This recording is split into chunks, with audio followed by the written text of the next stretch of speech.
کیا ایسے ماحول میں حضرت ابراہیم کا مشن چل سکے گا؟ اور ایک آدمی کو صرف حضرت ابراہیم کو آتش کدے میں ڈالنے کا جو منصوبہ بنا تو تعجب، ایک آدمی کو جلانے کے لیے کتنی لکڑیاں چاہیے؟ ایک آدمی کو جلانا ہے اس کے لیے کتنا بڑا آتش کدا چاہیے؟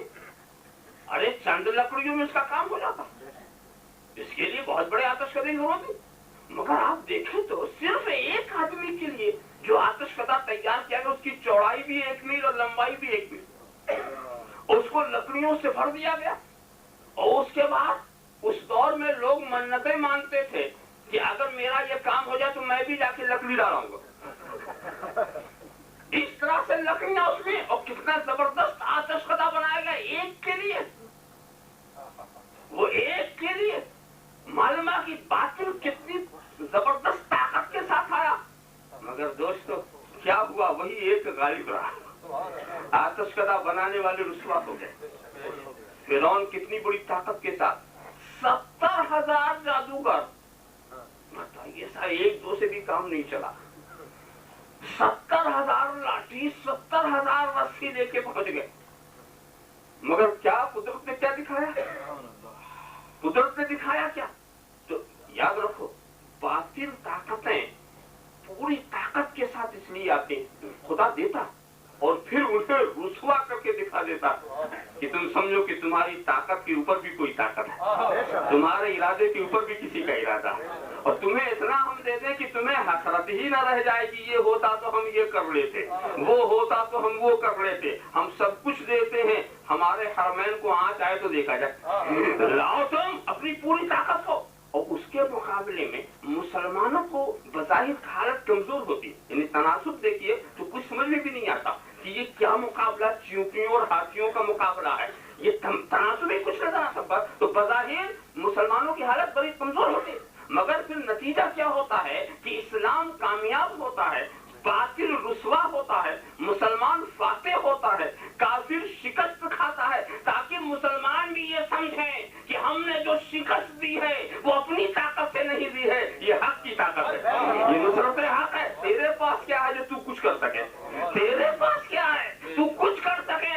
یہ اسی کی مدد ہے جس کی مدد تو رات دن مانگتا ہے۔ ایاک نستعین ایاک نستعین ایاک نستعین، اے مستعان خلق ہمارا کوئی نہیں، ورد زباں ہمارا ہے، ایاک نستعین۔ اور یہ اتنی بڑی طاقت ہے کہ اس رات کو نہ کافر سمجھ پائے گا، نہ مشرک سمجھ پائے گا، نہ یہودی سمجھ پائے گا، نہ نصرانی سمجھ پائے گا، اور جو وہ مسلمان جو خود اپنے کو کافر شعار بنا چکے ہو، جن کے دل و دماغ کے اندر یعنی سر کا ڈھانچہ عرب کا ہو، یہ سر کا جو ڈھانچہ ہے وہ ہے عرب کا اور بھیجا امریکہ کا، اس کے اندر جو دماغ ہے وہ امریکہ کا ہو، تو یہ کیا مسلمان ہیں اور کیا یہ اسلام کا کام کریں گے؟ اللہم صلی علی سیدنا مولانا محمد وعلی سیدنا مولانا محمد کما تحب و ترضى بأن تصلی علیہ۔ تو دوستو، ایاک نعبد و ایاک نستعین کی محمد سے وفا تو نے تو ہم تیرے ہیں، یہ جہاں چیز ہے کیا لوح و قلم تیرے ہیں، محمد کی محبت دین حق کی شرط اول ہے، اسی میں ہے اگر خامی تو سب کچھ نامکمل ہے، محمد کی غلامی ہے سند آزاد ہونے کی، خدا کے دامن توحید میں آباد ہونے کی۔ وآخر دعوانا الحمدللہ رب العالمین۔